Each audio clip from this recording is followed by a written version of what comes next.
Ahora, la presencia de la policía en inmediaciones de recintos mexicanos está generando mucha tensión entre ambos países, entre Bolivia y México. México asegura que se está incurriendo en un delito. ¿Qué tipo de delito sería este? En realidad no existe delito porque no se ha ingresado al recinto diplomático. Si los policías habrían penetrado en el local de la misión diplomática, efectivamente habría una violación. Ellos dicen violación, alegaciones diplomáticas, es el término que han usado. Claro, pero eso no ha ocurrido, ¿no? Eso no se puede demostrar y por eso sorprende que anuncien una demanda que no tendría ningún asidero y que no podría prosperar, es decir, no podría ni siquiera ser admitida en la Corte, primero porque no hay ningún delito, no hay materia justiciable y segundo porque no se han agotado tampoco los mecanismos diplomáticos, ¿no? Porque para acceder a la Corte Internacional de Justicia primero se tiene que agotar la negociación, ¿no? Es decir, se tiene que intentar directamente y una vez que no se haya podido resolver el problema, directamente recién se puede acudir a la Corte. O sea, sin las evidencias suficientes y sin los argumentos, esta denuncia podría quedar en absolutamente nada. ¿Eso nos quiere decir? Exactamente, y yo creo que no va a prosperar, es decir, es simplemente un anuncio que tiene una intencionalidad política claramente, ¿no? De generar mayores cuestionamientos sobre el gobierno de Áñez, ¿no? De un poco fortalecer esta narrativa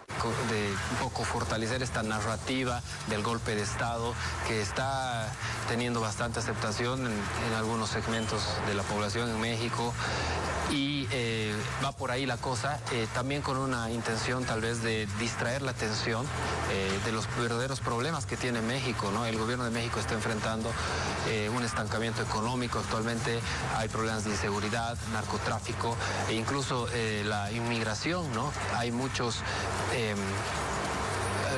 solicitantes de refugio, ¿no? Que vienen de Centroamérica, que están siendo expulsados de México. México ha endurecido su política migratoria actualmente, pero sí le da gran cabida a los delincuentes o los ex autoridades bolivianas y eso obviamente va a generar mucha tensión, está generando mucha tensión y bueno, vamos a ver cómo se decanta, pero yo creo que se tiene que resolver de manera diplomática y no jurídica.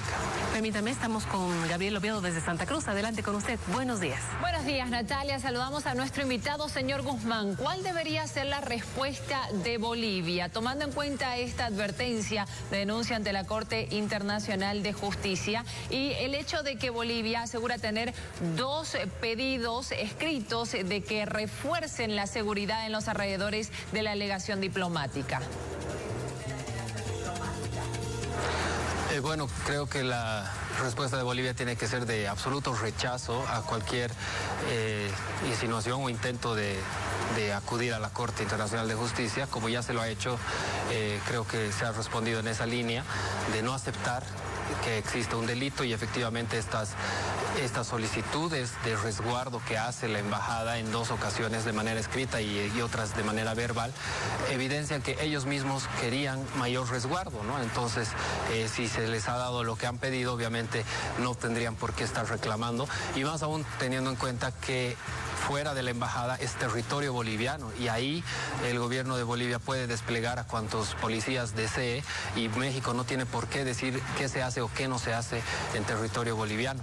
Y ahora, respecto al recurso que estarían presentando ante la Corte Internacional de Justicia, yo creo que Bolivia no tiene que ni siquiera responder, no tiene que ni siquiera aparecer ahí, porque no hay, como digo, materia justiciable, no hay nada que temer, la Corte no debería ni siquiera admitir el recurso, pero en caso que lo haga, Bolivia debería alejarse totalmente de cualquier posibilidad que pueda existir en esa instancia, porque además el reglamento de la Corte, el artículo 51, establece eso, ¿no? Esa posibilidad de no comparecer frente a la Corte para demostrar, ¿no? Una posición de total rechazo y de alejamiento de lo que se pueda dar en esa instancia.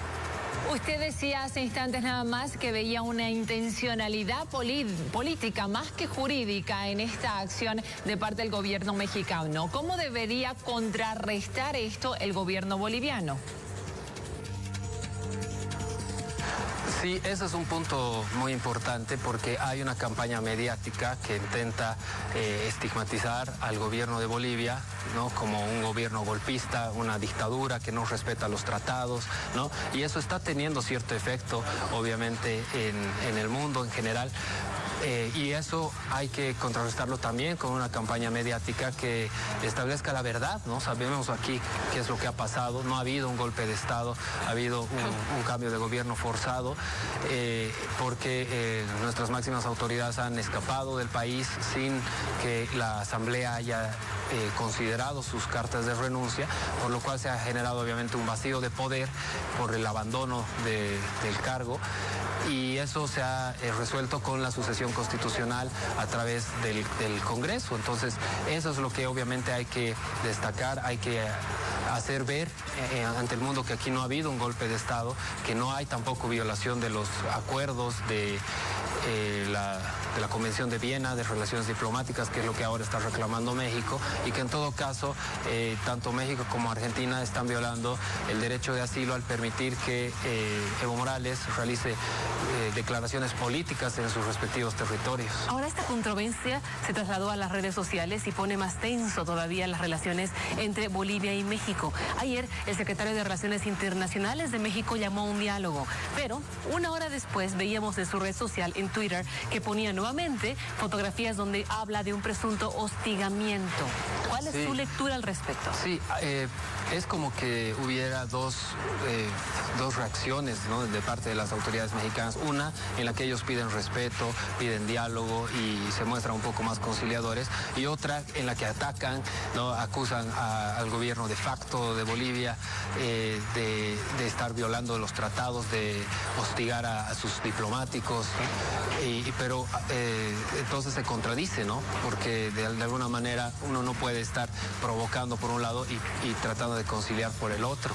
Por eso hay que tener mucho cuidado con este llamamiento al diálogo, porque podría ser una especie de trampa, digo yo, porque como te decía, para acceder a la Corte Internacional de Justicia hay que agotar los mecanismos diplomáticos, ¿no? Es decir, hay que negociar primeramente, y una vez que no se haya podido resolver el problema en esa negociación, recién se puede acudir a la Corte. Entonces México puede decir, hemos intentado negociar, no se ha podido y por eso estamos yendo a la Corte, ¿no? Entonces creo que hay que tener mucho cuidado, y además llama la atención que el diálogo lo ofrezca un subsecretario, ¿no?, y no lo ofrezca el canciller o el presidente, que es como corresponde, porque un subsecretario no le puede pedir diálogo a una canciller, no están al mismo rango y se tiene que respetar la jerarquía diplomática, ¿no? Si quieren diálogo, efectivamente el canciller debería ser el que invite a nuestra canciller, o en todo caso el presidente. Le agradezco mucho por la explicación y por el análisis. Buenos días. Gracias, Natalia, como siempre un gusto.